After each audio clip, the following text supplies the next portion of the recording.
मसीह यस्सु के नूर की बरकत से दुनिया के अंदर तारीकी दूर हुई और नजात का जो सबक है वो दुनिया के अंदर आम हुआ।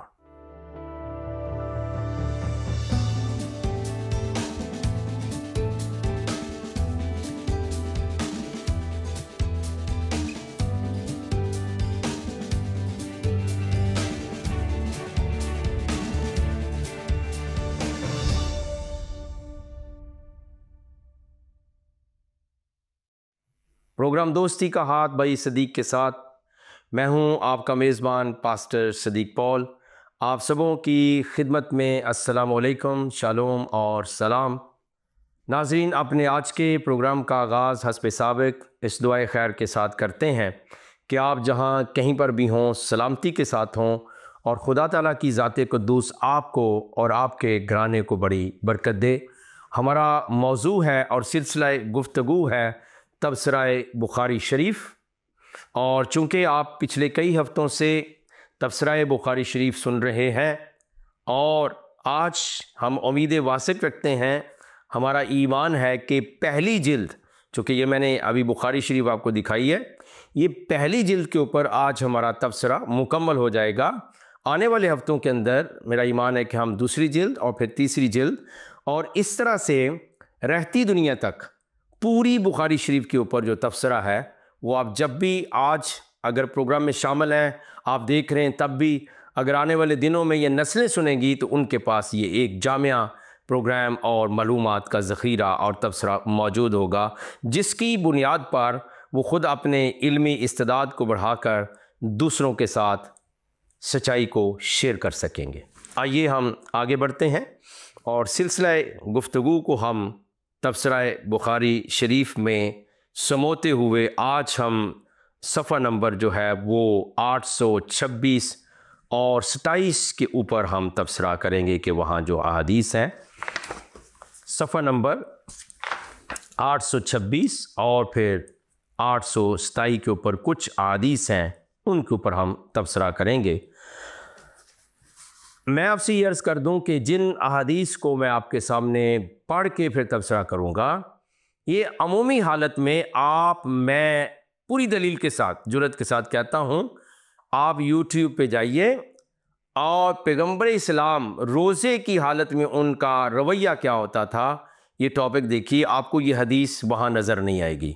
कोई आलम, कोई मौलवी इस हदीस को पढ़ के नहीं सुनाता, लेकिन वो कहते हैं कि बुखारी का मकाम जो है ना वो कुरान के बाद सही तरीन किताब है। अगर सही तरीन किताब है तो फिर मुसलमान बहन भाइयों के उलमा को ये बातें भी बयान करनी चाहिए। हत्ता कि रोज़ों के महीनों में भी अगर आप रोज़े आएंगे, और आने वाले जल्द ये चैलेंज बाकी रहेगा, दावत फ़िक्र बाकी रहेगी, आप तमाम बात सुनेंगे लेकिन ये हदीसें नहीं सुनेंगे। तो आइए ज़रा सफ़ा नंबर जिल्द अव्वल है बुखारी शरीफ की, सफ़ा नंबर 826 लिखा है यहाँ पर, हमसे सुलेमान बिन हर्ब ने बयान किया, कहा उन्होंने शाबा से, उन्होंने हकम से, उन्होंने इब्राहीम से, उन्होंने असवद से, उन्होंने हज़रत आयशा से कि पैगम्बर इस्लाम बोसा लेते और मुबाशरत करते और आप रोज़ादार होते।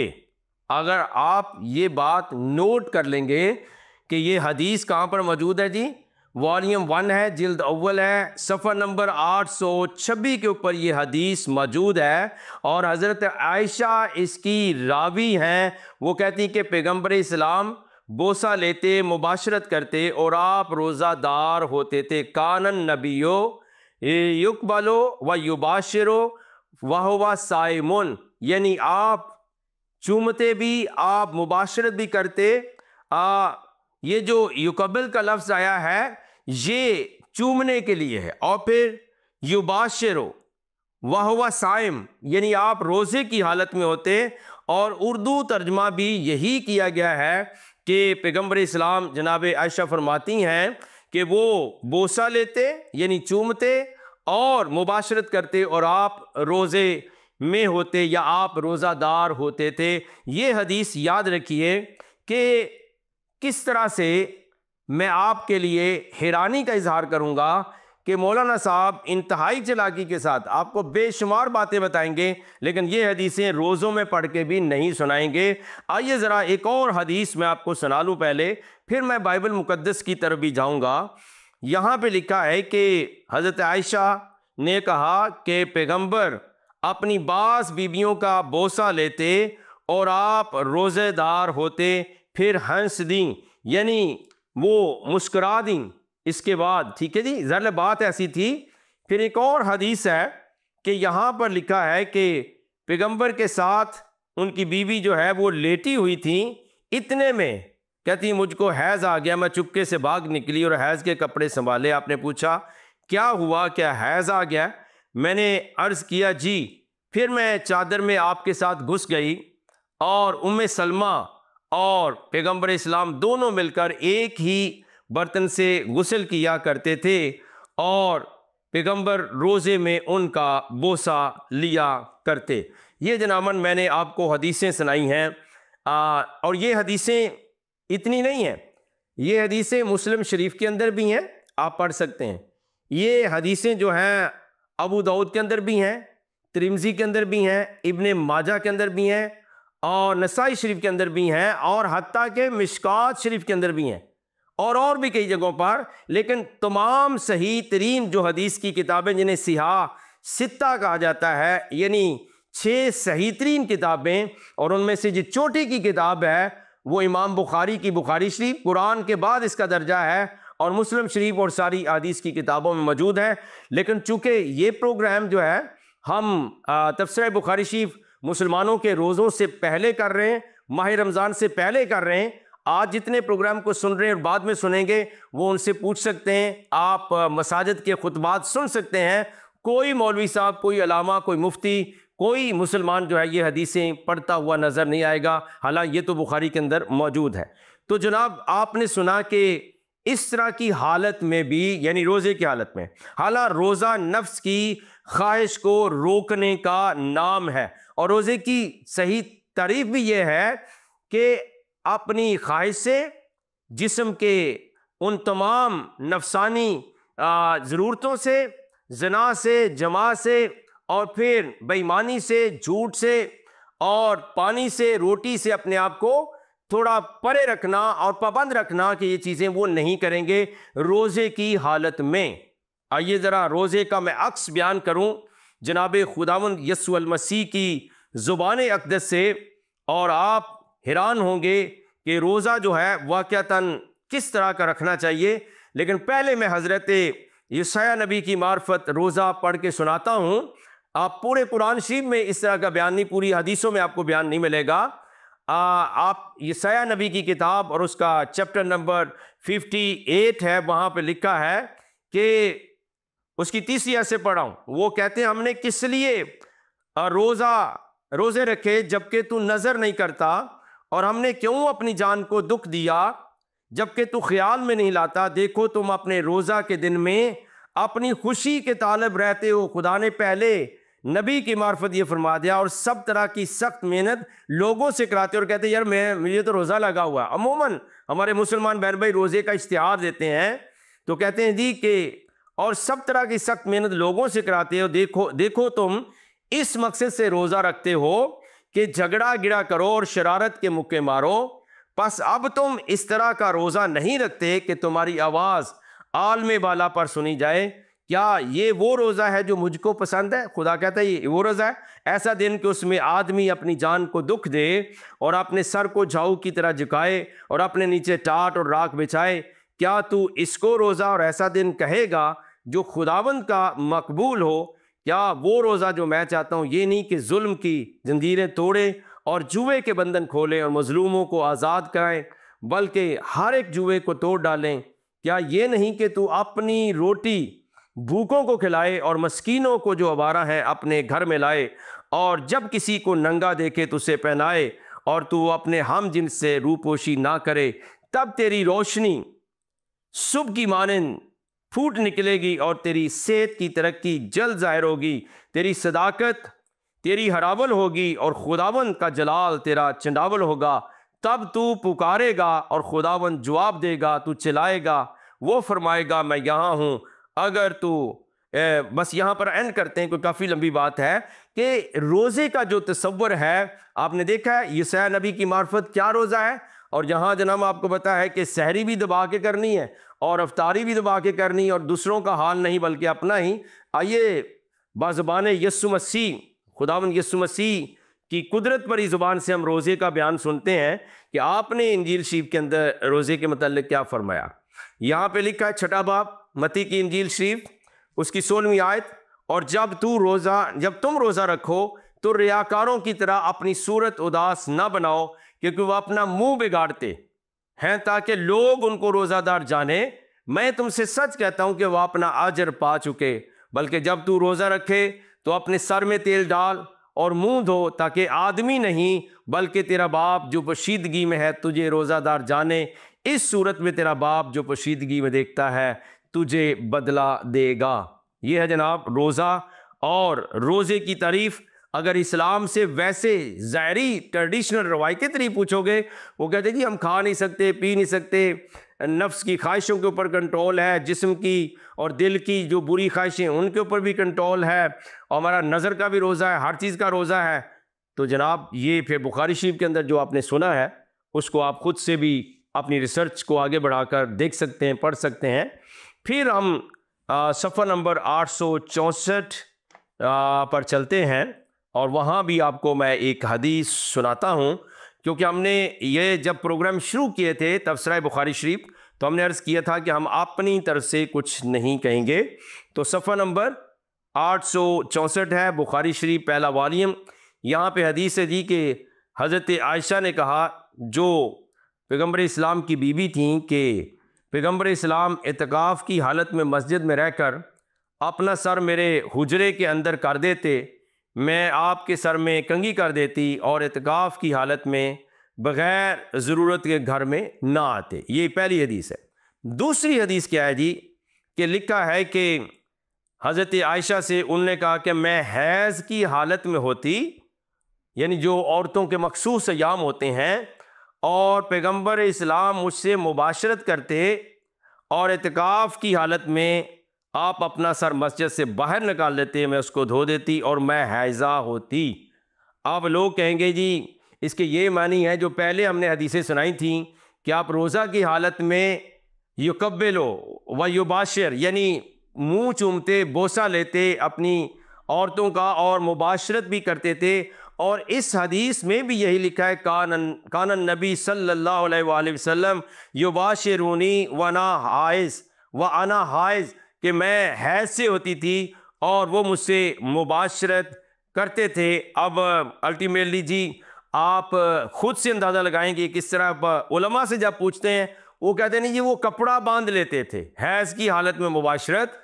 अब चूँकि मैं तो, मेरी बहनें बेटियां सब इस प्रोग्राम को बड़ी दिलचस्पी के साथ सुनते हैं, मुसलमान बहन भाई, मसीही बहन भाई और दीगर मज़ाहिब के मानने वाले भी, तो मैं और डीप नहीं जाऊंगा। लेकिन ये उलमा का जी आगे से बयान होता है कि वो कपड़ा बांध लेते थे, और इस तरह की जो बातें हैं ये बुखारी शरीफ के अंदर हम अर्ज़ कर रहे हैं। आपने देखा कि हैज़ की हालत में और रोज़े की हालत में, और हम दावत फ़िक्र देते हैं, ये तफसीर बुखारी शरीफ है, आप इसको ऊपर ज़रूर तवज्जो कीजिए। हम थोड़ा सा और आगे बढ़ेंगे और सफ़ा नंबर 1109 पे चलते हैं, क्योंकि हम इख्तिताम की तरफ जा रहे हैं। बहुत ही ये बड़ी किताब है, इसलिए याद रखिए कि हमने कोशिश की है कि हम पूरी बुखारी शरीफ में से गुजरें। तो 1109 पेज है और पहली जिल्द है। यहाँ पे जो लिखा है वो देख लें, और मैं आपको क्लियर कट पढ़ के सुनाना चाहता हूँ कि ये गवाही के बारे में बयान है या बाब है। यहाँ पे लिखा है जी कि फरमाया, मुसलमानों जब तुम एक वादा ठहराकर उधार का मामला करो तो उसको लिख लो, और कोई लिखने वाला तुम में इंसाफ से लिख दे, और लिखने वाला जैसे अल्लाह ने उसको सिखलाया लिखने से इनकार ना करे, ज़रूर लिख दे। और जिस पर कर्जा है वही लिखवाए, और अल्लाह से डरता रहे और उसमें कुछ कांट छांट ना करे। अगर जिस पर हक है वो नादान या नातवा हो या खुद लिखवा ना सकता हो तो उसका वली इंसाफ से लिखवा दे। और अपने लोगों में से जिनको तुम अच्छा समझो तो 2 मर्दों को गवाह कर लो। अब सुन लें जी, पहले हमने प्रोग्राम्स के अंदर किया था कि बुखारी शरीफ की रिवायत है कि तीन चीज़ें जो है वो नमाज को तोड़ देती हैं, जिसमें गधा है, कुत्ता है और औरत है। औरत का जो मकाम है बुखारी शरीफ के मुताबिक वो गधे और कुत्ते के बराबर है, क्योंकि तीनों चीज़ें नमाज को फासद कर देती हैं, तोड़ देती हैं। और यहाँ पर लिखा है जनाब, आप देख लिए, औरतें जो हैं वो भी कहती हैं और उनके इमाम और मौलवी कहते हैं कि जो मकाम औरत को इस्लाम ने दिया, किसी मज़हब ने दिया, वो तो गधे और कुत्ते और औरत के दरमियान में कोई फ़र्क नहीं करता। यानी औरत बराबर है, गधे और कुत्ते के तीनों जो है मिलकर नमाज को तोड़ देते हैं। आइए ज़रा दूसरी तौहीन भी सुन लें, और जो उलमा कहते हैं और जो लोग उनकी बातें सुनते हैं उनको ये भी सुना दे। बुखारी शरीफ सफ़र नंबर 1109 पे लिखा है कि जब वो लिखवाने का, गवाही का मामला आए तो तुमने क्या करा, दो मर्दों को गवाह कर लो। अगर दो मर्द ना मिल सकें तो एक मर्द और दो औरतें सही।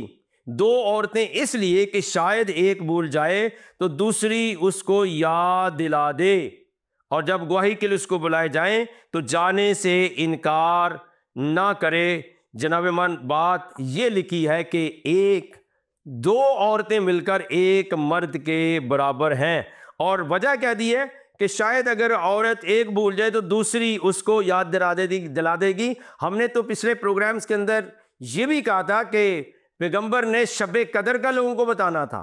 वो बाहर है, दो मुसलमान लड़ पड़े तो आप भूल गए, आप तो मर्द थे। तो क्या सिर्फ औरतें बोलती हैं इसलिए उनकी गवाही आदि है, और इसलिए उनको पीछे रखा जाता है और उनको वो मकाम नहीं दिया जाता जो खालिक़ कायनात ने उनको दिया है। और बाइबल मुकद्दस जो है वो, याद रखिए, औरत की मकाम और मनसब के ऊपर जो है इक्वली बात करती कि खुदा ने उन दोनों को अपनी सूरत और शबीह के ऊपर पैदा किया और दोनों को बरकत दी, और कहा कि फलो और बढ़ो और ज़मीन को ममूरो महकूम करो। ये पैदाइश की किताब में से मैं आपके लिए पढ़ रहा हूँ। तो यहाँ पे लिखा है जनाब कि औरत की गवाही यादी है, और वो भूल जाए तो दूसरी याद करेगी, हालांकि मर्द भी भूल जाते हैं तो फिर क्या होगा। तो थोड़ा सा मैं और आगे ले जाता हूँ। इसी तरह 1110 पेज के ऊपर जो है वो मैं एक बात आपको सुनाने लगा हूँ कि लिखा है कि यहाँ पर एक बयान है कि अगर तादील और तज़किया में कोई इतना ही कहे हम तो इसको अच्छा ही समझते हैं या मैंने उसको अच्छा ही जाना है तो क्या हुक्म है। तो यहाँ एक हदीस है कि हज़रत आयशा पर तोहमत का किस्सा बयान किया, और उनमें से हर एक रवायत से दूसरे की तस्दीक होती है। जब बहतान करने वालों ने हज़रत आयशा पर तूफ़ान जोड़ा तो पैगंबर इस्लाम ने हज़रत अली और उसामा को बुला भेजा, क्योंकि वही आने में देर हुई। आपने उनसे राय पूछी कि मैं इस बीबी को छोड़ दूं। हज़रत आयशा पर तोहमत का वाक़या सबको पता, हार गुम हो गया था, और उन्होंने दोनों को पूछा, हज़रत अली और उसामा को, कि मैं इसको छोड़ दूं। उसामा ने कहा अपनी बीबी को रहने दीजिए, हम तो इसको अच्छा ही समझते हैं। और फिर बुरेरा का नाम आया, उन्होंने कहा मैंने कोई बात इस वैब में नहीं देखी, वो कमसन बच्ची है। अब बच्ची के साथ शादी हुई थी कि आटा गूंदा हुआ छोड़कर सो जाती है और बकरी आकर खा जाती है। उस वक्त आपने फरमाया कि कौन हमारा बदला उस शख्स से लेता है जिसने मेरी बीबी पर तोहमत लगाकर मुझे रंज पहुंचाया है। कसम खुदा की मैंने तो अपनी बीबी को अच्छा ही समझता हूँ, और जिस मर्द से तोहमत लगाते हैं, जिस मर्द के साथ तोहमत लगाते हैं उसको भी मैंने अच्छा ही समझा है। अब थोड़ा सा अहवाल आगे सुन लीजिए, सफ़र नंबर 1111 है। यहाँ पे लिखा है कि पैगंबर इस्लाम इस फ़िक्र में इब्ने सियाद को आप ना देखें, और आप इसकी कुछ बातें सुन लीं। ये पूरी हदीस मैं नहीं सुना रहा, कुछ सुना रहा हूँ, लेकिन आप पेज नंबर पढ़ सकते हैं। और उसमें गुनगुना रहा था, ठीक है जी। तो इब्ने सियाद की माँ ने पैगंबर इस्लाम को देख लिया, आप दरख्तों की आड़ ले रहे थे। वो एकदम इब्ने सियाद से बोल उठी, साफ ये मोहम्मद आप पहुँचे हैं। ये सुनकर इब्ने सियाद छुप गया, और पैगंबर इस्लाम ने फरमाया काश वो चुप रहती तो इब्ने सियाद जो है कुछ कहता हम सुनते। यानी जो है वो उनकी बात जो है जो अपने तय छुपाकर गवाह बनाए उसकी गवाही भी दुरुस्त है। ये इस तरह का बयान है। फिर कहते हैं पेज नंबर 1112 पर है कि जब तू दूसरे खामद से मज़ा ना उठाए और वह तुझसे मज़ा ना उठाए तो उस वक्त अबू बकर आपके पास बैठे थे और खालिद बिन सईद बिन आस दरवाज़े पर खड़े थे, इजाज़त के मुंतज़िर थे। खालिद ने अबू बकर को पुकारा, कहा तुम सुनते हो ये औरत पुकार कर पैगंबर से ये क्या कह रही है। तो ये भी एक हदीस यहाँ पर मौजूद है, और इस हदीस की जो मुकम्मल तफसील है वो पेज नंबर 1111 पे पढ़ सकते हैं। और थोड़ा सा मैं आपको बयान कर देता हूँ कि हज़रत आयशा से उन्होंने कहा है कि रफ़ा कर्ज़ी की बीबी सहिया लिखा हुआ है, पैगंबर के पास कहने लगी मैं रफ़ा के निकाह में थी, उसने मुझको तलाक दे दिया। तलाक भी कैसा, 3 तलाक। उसके बाद मैंने अब्दुर्रहमान बिन ज़ुबैर से निकाह किया तो वो कपड़े के हाशिए के की ढीले हैं। आपने पूछा क्या तू फिर रफ़ा के पास जाना चाहती है? ये तो हो नहीं सकता जब तू दूसरे खामद से मज़ा ना उठाए और वह तुझसे मज़ा ना उठाए। इसी को जनाब मन हलाला कहा जाता है कि अगर पिछले खामद के पास जाना है तो फिर दूसरे खामद के साथ मज़ा उठाना और वो मज़ा उठाए तो फिर वापस जा सकती है। ये तमाम तबसरा जो कर रहे हैं ये हम बुखारी शरीफ के ऊपर कर रहे हैं कि जनाब मान ये जो बातें हैं ये गवाही के ज़िम्रे में है कि औरत की गवाही आदि है। और फिर अगर एक औरत दूसरे पहले खामद से आ गई है तो उसके लिए शर्त क्या है, जब तक तू दूसरे खामद से मज़ा ना उठाए और वो तुझसे मज़ा ना उठाए। ये जनाब हदीस के अंदर मौजूद है। ठीक है। अच्छा, फिर आपने देखा कि 1119 पेज पर ले जाता हूँ कि औरत की जो गवाही आदि थी उसकी वजह क्या थी कि औरत भूल सकती है, लेकिन प्यारे अजीज़ों अगर मर्द भूल जाए तो फिर क्या हो सकता है। तो मैं आपको ये सुनाना चाहता हूँ और आप सुनिए और अंदाज़ा लगाइए कि ये किस तरह की बुखारी शरीफ के अंदर हदीस है। लिखा है कि हज़रत आयशा से उन्होंने कहा कि पैगंबर मस्जिद में एक शख्स को कुरान पढ़ते सुना, फरमाया अल्लाह उस पर रहमत करे, उसने मुझे एक सूरत की फ़लाँ आयतें याद दिला दी जो मैं भूल गया था। तो अब मैंने यही कहा था कि औरत की गवाही इसलिए आदि कही गई कि एक अगर औरत भूल जाएगी दूसरी याद दिलाएगी। तो यहाँ तो पैगंबर खुद बुखारी शरीफ के अंदर लिखा है और सफ़र नंबर 1119 है कि वो यहाँ पे लिखा है कि मुझे एक सूरत की फ़लाँ आयतें याद दिला दी जो मैं भूल गया था। वो तो खुद कहते हैं कि मैं भी भूल जाता हूँ, तो अब औरत की गवाही आदि क्यों है। और फिर सफ़र नंबर 1120 पर है, फरमाया अगर 2 मर्द ना हो तो एक मर्द और 2 औरतें सही हैं। पैगंबर से आपने फरमाया कि क्या औरत की गवाही आधे मर्द के बराबर नहीं? हमने अर्ज़ किया बेशक आधे मर्द के बराबर है। आपने फरमाया बस इसी से मालूम होता है कि औरत की अकल कम है। सुन लीजिए जनाब, जो कहते हैं जी कि जो औरत को मकाम इस्लाम और पैगंबर इस्लाम ने दिया किसी ने दिया, ये कम अकल है। तो इस सारे प्रोग्राम्स आप सुनिएगा, तफसीर बुखारी शरीफ आप महजूज होंगे।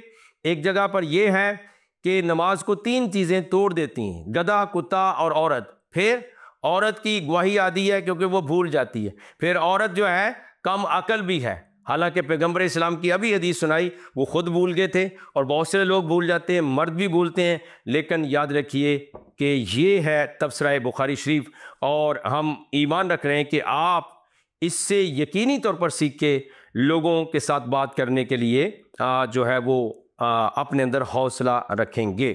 फिर सफ़र नंबर 1121 और से लेकर 1127 तक भी मुख्तलिफ बातें मौजूद हैं। 1121 से लेकर ये पाकीज़गी के बारे में है कि हज़रत आयशा जो पैगंबर इस्लाम की बीबी थी वो किस्सा बयान किए, जब तोहमत लगाने वालों ने उन पर तोहमत लगाई तो उनकी पाकीज़गी बयान की। ज़हरी ने कहा कि इसको सब लोग जो है वो उर्वा और सईद वगैरह ने मुझसे इस हदीस का एक टुकड़ा बयान किया। ठीक है जी।